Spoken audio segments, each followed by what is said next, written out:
I'm Jack Quirk, this is my company, and today we're going to talk about the Phantom 4 on tips, tricks, and reviews.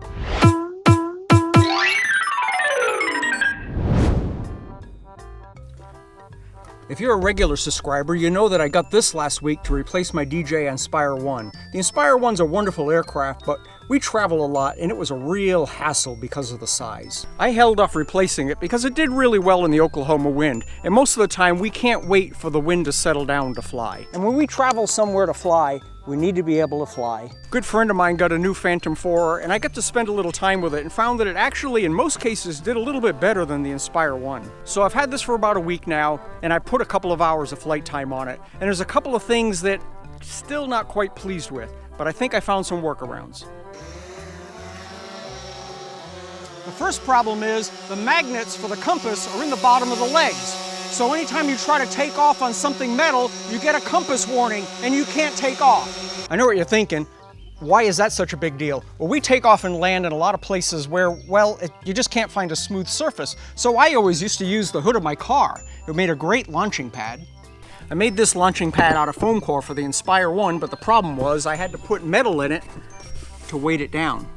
Either don't take off on metal, or do what I did and make a wooden launching pad. This works really, really good.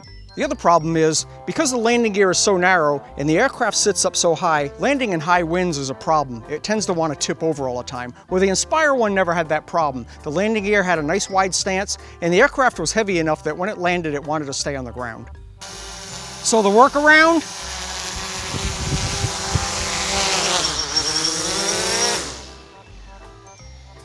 Catch it instead of trying to land in high winds. Not cool, but effective. So far, the only other place I found where this struggles just a little bit in high wind is using the point of interest feature. It tends to want to drift a little bit. Here I'm trying to orbit around these flagpoles and I'm having to manually correct for the orbit because it wants to drift out of position.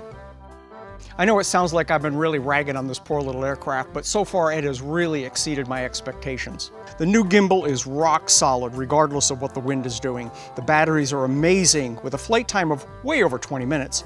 It's so small and compact, and the new props make a rapid launch easy.